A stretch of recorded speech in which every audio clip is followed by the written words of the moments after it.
Assalamualaikum warahmatullahi wabarakatuh.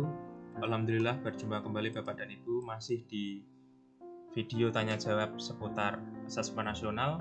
Pada video sebelumnya saya sudah sampaikan sesi tanya jawab, pertanyaan dan jawaban terkait dengan asesmen nasional tahap pertama, yaitu terkait dengan tujuan, fungsi, dan pengertian.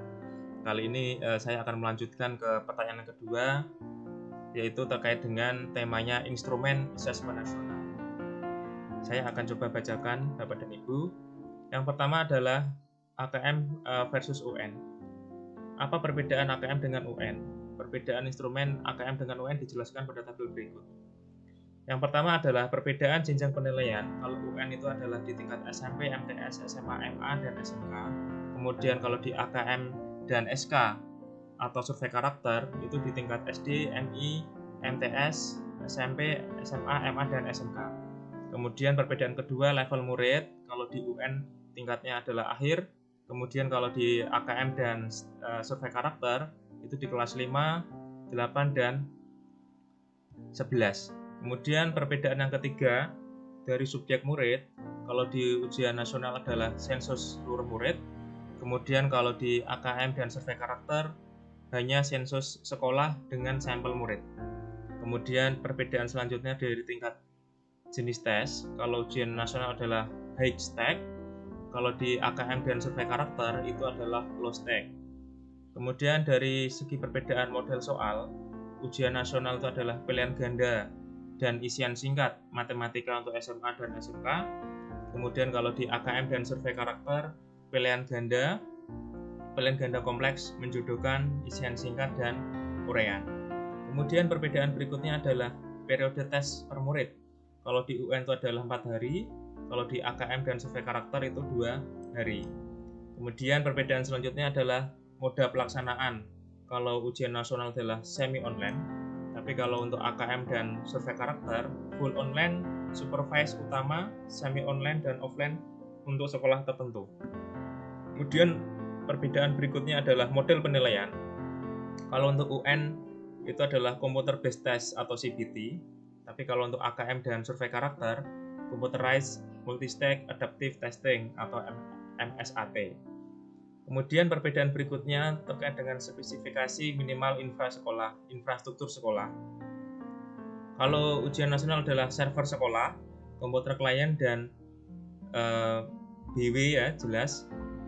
Kemudian untuk AKM dan survei karakter, komputer sekolah tidak perlu. Komputer klien memori 2 GB, resolusi 1360 x 768 dan Windows 7 ke atas. BW 20 Mbps, bandwidth ini ya, untuk 50 peserta. Kemudian terkait instrumen asesmen nasional, AKM, survei karakter, dan survei lingkungan belajar, pertanyaannya adalah instrumen apa saja yang akan digunakan dalam asesmen nasional?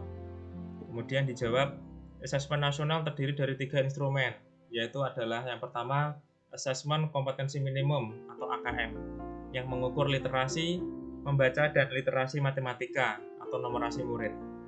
Yang kedua adalah survei karakter, yang mengukur sikap, nilai, keyakinan, dan kebiasaan yang mencerminkan karakter murid.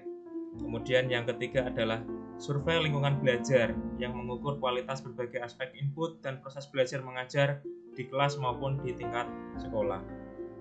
Pertanyaan berikutnya, apakah yang dimaksud dengan minimum pada AKM?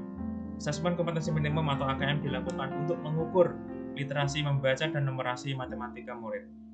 Konten yang diukur pada literasi membaca dan numerasi adalah konten yang bersifat esensial serta berkelanjutan lintas kelas maupun jenjang. Tidak semua konten pada kurikulum diujikan sehingga sifatnya minimum. Pertanyaan berikutnya, apa perbedaan AKM dan survei karakter? AKM mengukur hasil belajar kognitif yang mengukur literasi membaca dan literasi matematika atau numerasi murid. Sementara survei karakter mengukur hasil belajar emosional yang mengacu pada profil pelajar Pancasila, di mana pelajar Indonesia memiliki kompetensi global dan berperilaku sesuai dengan nilai-nilai Pancasila. Di sini kita bisa lihat Bapak dan Ibu, profil pelajar Pancasila, beriman, bertakwa, berakhlak mulia, berkebinekaan global, bergotong royong, bernalar kritis, mandiri, dan kreatif. Kemudian pertanyaan berikutnya, apakah instrumen survei lingkungan sama untuk murid dan untuk guru? Kemudian dijawab tidak. Meskipun survei lingkungan belajar menggali informasi mengenai kualitas proses pembelajaran dan iklim sekolah yang menunjang pembelajaran, namun pertanyaan akan disesuaikan dengan perspektif respondennya. Kemudian pertanyaan berikutnya, terdapat berbagai macam literasi, misalnya literasi membaca sains, digital, dan keuangan. Apakah AKM meliputi semua literasi tersebut? Jawabannya adalah tidak. AKM tahun 2021 hanya mencakup literasi membaca dan literasi matematika atau numerasi.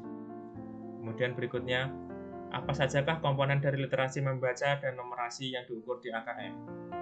Kemudian dijawab, asesmen literasi membaca dan numerasi pada AKM dapat ditinjau dari 3 komponen aspek, yaitu konten, proses kognitif, serta konteks. Bagian berikut menjelaskan rincian komponen AKM literasi membaca serta numerasi. Di sini bisa kita lihat untuk literasi membaca, kontennya adalah teks, informasi, dan sastra.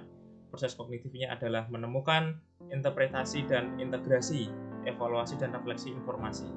Kemudian konteksnya adalah personal, sosial, budaya, dan saintifik. Di bidang numerasi, untuk kontennya adalah aljabar, bilangan, geometri, pengukuran, data, dan ketidakpastian. Kemudian proses kognitifnya adalah pemahaman, penerapan, dan penalaran. Di bidang konteksnya meliputi personal, sosial, budaya, dan saintifik. Kemudian kisi-kisi dan soal. Bagaimana bentuk soal asesmen nasional? Bentuk asesmen nasional terdiri dari pilihan ganda kompleks, menjodohkan, isian singkat, dan uraian. Untuk pilihan ganda, murid hanya dapat memilih satu jawaban benar dalam satu soal. Untuk pilihan ganda kompleks, murid dapat memilih lebih dari satu jawaban benar dalam satu soal. Kemudian untuk menjodohkan, murid menjawab dengan cara menarik garis dari satu titik ke titik lainnya yang merupakan pasangan pertanyaan dengan jawabannya. Kemudian untuk isian singkat, murid dapat menjawab berupa bilangan kata untuk menyebutkan nama benda, tempat, atau jawaban pasti lainnya. Kemudian yang terakhir uraian, murid menjawab soal berupa kalimat-kalimat untuk menjelaskan jawabannya. Kemudian pertanyaan berikutnya, berapa banyak soal yang akan dikerjakan murid saat AKM? Murid kelas 5 akan mengerjakan 30 soal untuk masing-masing literasi membaca dan numerasi. Sedangkan murid kelas 8 dan 11 akan mengerjakan 36 soal. Kemudian apakah murid memperoleh soal setara dengan murid lainnya? Jawabannya, AKM dilaksanakan secara adaptif, sehingga setiap murid akan menempuh soal yang sesuai dengan kemampuan murid itu sendiri. Pertanyaan berikutnya, apakah soal AKM untuk peminatan IPA, IPS, Bahasa, dan Agama berbeda? Apakah seperti soal UN, pembagian porsinya? Tidak, AKM mengukur kompetensi mendasar yang perlu dipelajari semua murid, tanpa membedakan peminatannya. Oleh karena itu, semua murid akan mendapatkan soal yang mengukur kompetensi yang sama. Keunikan konteks beragam materi kurikulum lintas mata pelajaran dan peminatan tercermin dalam ragam stimulus soal-soal AKM. Apakah ada contoh soal latihan AKM yang disediakan secara khusus?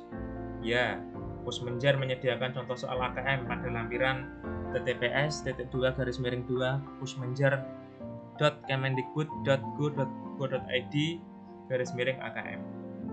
Kemudian, adakah semacam kisi-kisi untuk mengikuti asesmen nasional? Kapan dan di mana kami memperolehnya? Tidak ada kisi-kisi. AKM disusun berdasarkan indikator-indikator kompetensi yang membentuk lintasan kompetensi hasil belajar yang bersifat kontinu. Pusmenjar menyediakan contoh soal AKM untuk setiap indikator kompetensi pada laman https://pusmenjar.kemendikbud.go.id/AKM. Kemudian, perangkat dan kesiapan infrastruktur. Apa saja perangkat yang dapat digunakan untuk tes ini? Yang pertama adalah menggunakan komputer klien memori 2 GB resolusi 1360x768 dan Windows 7 ke atas, bandwidth 20 Mbps untuk 50 peserta. Kemudian tersedia jaringan internet offline dan online atau online. Kemudian operator teknis. Selanjutnya, apakah pemerintah sudah menyediakan sarana-prasarana untuk mendukung terselenggaranya AKM? Jawabannya adalah sarana-prasarana dapat disiapkan oleh sekolah salah satunya melalui bantuan pemerintah. Cara lainnya adalah menumpang di sekolah terdekat atau meminjam komputer dari orang tua, instansi lain, atau pihak lainnya. Demikian Bapak dan Ibu terkait tanya jawab sesi kedua tentang instrumen dan perangkat asesmennya. Semoga pertanyaan dan jawaban yang saya sampaikan tadi itu bisa menjawab beberapa pertanyaan yang menjadi tanda tanya dari Bapak dan Ibu semuanya. Mungkin Bapak dan Ibu mendapatkan pertanyaan dari siswa atau orang tua sehingga bisa menjadi dasar atau sumber jawaban dari pertanyaan tersebut. Terima kasih Bapak dan Ibu. Saya akan lanjutkan pertanyaan berikutnya pada video selanjutnya. Silahkan apabila ini dirasa bermanfaat bisa diklik share, kemudian diklik subscribe Bapak dan Ibu agar terus berkembang channel ini. Kemudian tetap semangat, salam merdeka belajar. Saya akan sampaikan tanya jawab berikutnya pada video selanjutnya. Terima kasih. Assalamualaikum warahmatullahi wabarakatuh.